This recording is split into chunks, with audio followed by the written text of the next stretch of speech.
2005 Infiniti G35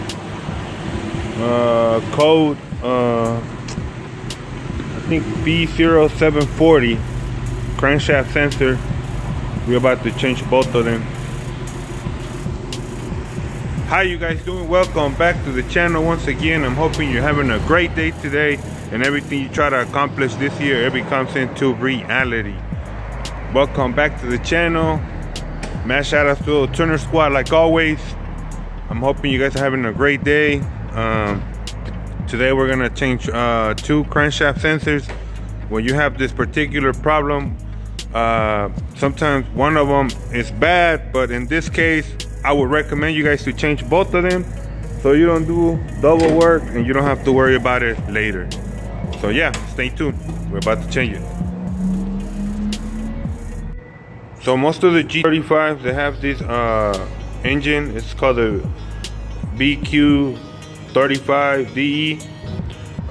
If your engine is similar to this, I'm going to show you where the location of the crankshaft sensor is. There's 2 of them, one on each side. So on the one on the passenger side, it's right there. You guys can see it. Do you see where that green clip is? Right there, you see it? All you need is a 10mm socket with a ratchet, loose it to the left and it comes right out. And then the other one, you will have to move the intake out of the way so you can get to it.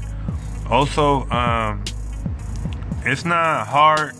I mean, if we can do it, you can do it. So yeah.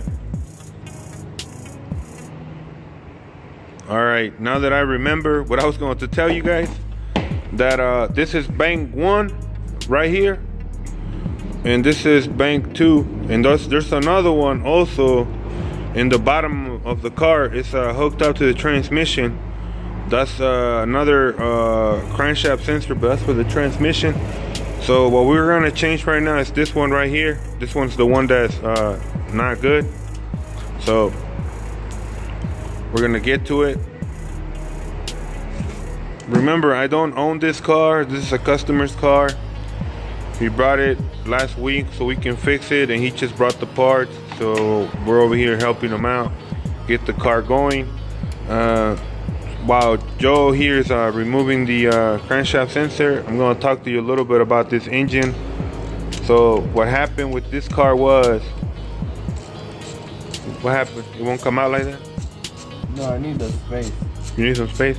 So Joe's removing this sensor right there out of the way to get more space, to have more space. So if you guys need to remove it, go ahead and remove it yourself. Remember, when you try to get to any part, you always got to figure out how to get to it. So if you need to remove things out of the way, go ahead and remove them. It'll be easier for you in the long run. So I haven't seen this guy in about maybe 2 years. First, he gave it to a mechanic, and the mechanic was charging him outrageous to fix the misfire on the car.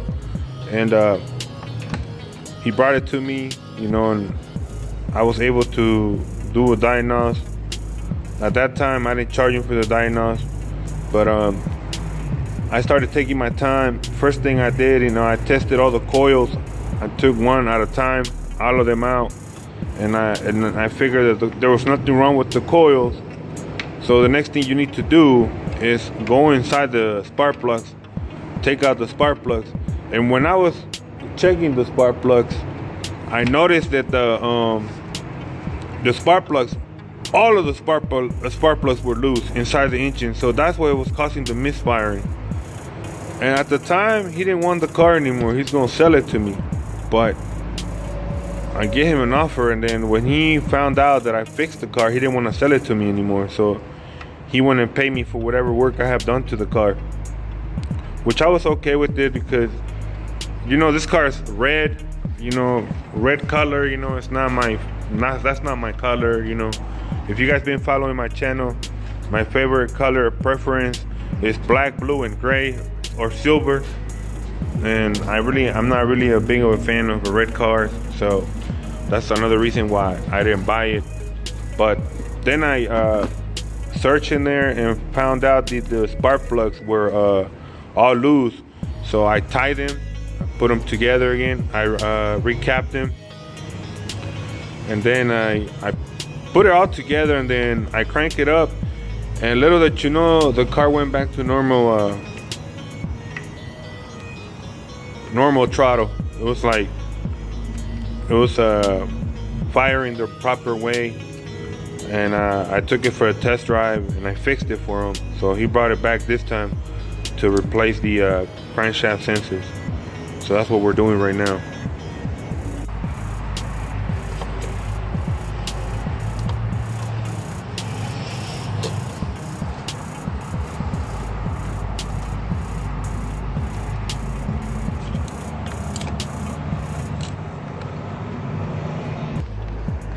So there you have it. Crankshaft sensor bank 1 is out. And to get it out, you gotta squeeze this down. Squeeze that clip down. And pull. And pull. Alright. Always. So another advice that I can give you guys, whenever you buy another sensor, always match them up. Put them right next to each other. Make sure that they look the same. They don't look different. That way you don't be struggling when you put it back in there. That's what we're doing right now. All right, we checked it. Now we're gonna put it back in there.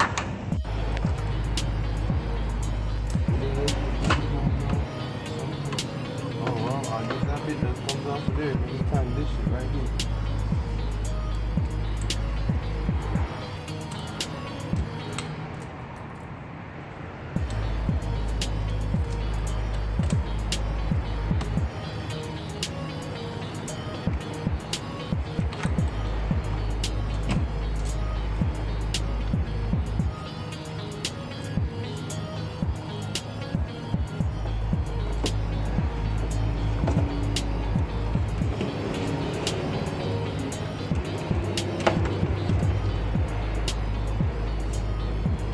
You just put that to the side, man. You don't have to unplug it.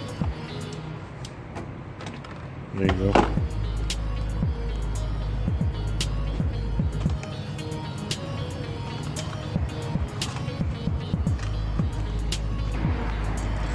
To get to the second crankshaft sensor, the plenum has to come out.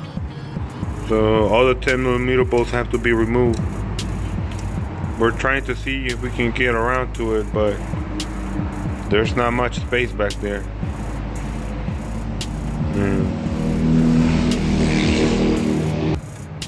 Okay, the other one's right there, guys. I don't know if you guys can see it.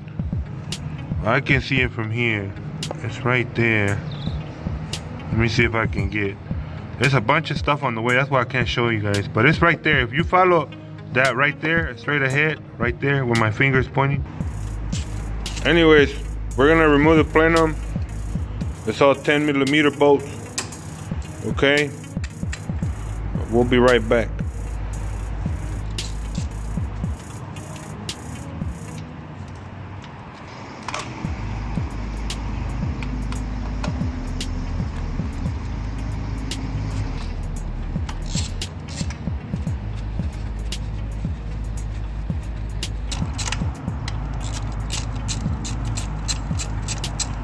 All right, we remove all the bolts out of the plenum.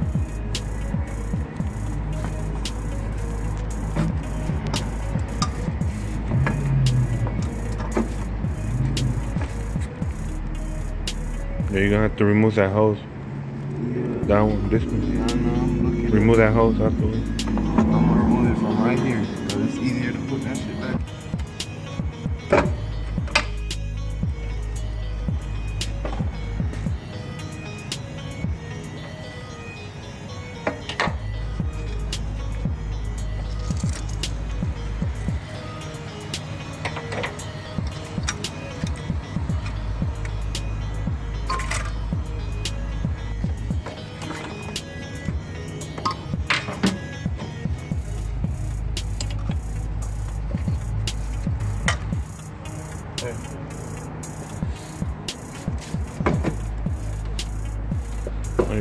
Now you put the plenum to the side like that. And let me show them where the other sensor is. Now I can show you where the other sensor is. So the plenum has to come out, guys. So here, we might have to move this hose right here. Move this hose out the way. Move that. Move that hose. And it's right there. You see it? It's this sensor right here. You see it? It's right about behind this line right here. Okay? The sensor is right here. Look. That's where that connection is. This one right there. That's where it is. So after you installed everything back together, you crank it up.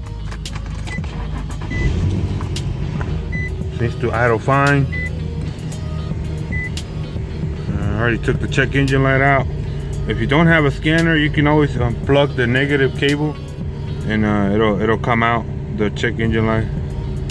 So now it's not shaking anymore. The RPM is steady now.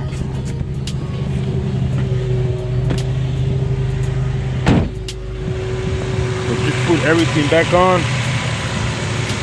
and then you hand tie everything. Make sure that all your wires and your hoses are connected back together, and that's basically it. You have made it to the end of the vlog, end of the video. Thank you for watching. I hope this video was useful. If you're new to the channel, please subscribe, hit that bell notification so you can get notified every time we drop a video.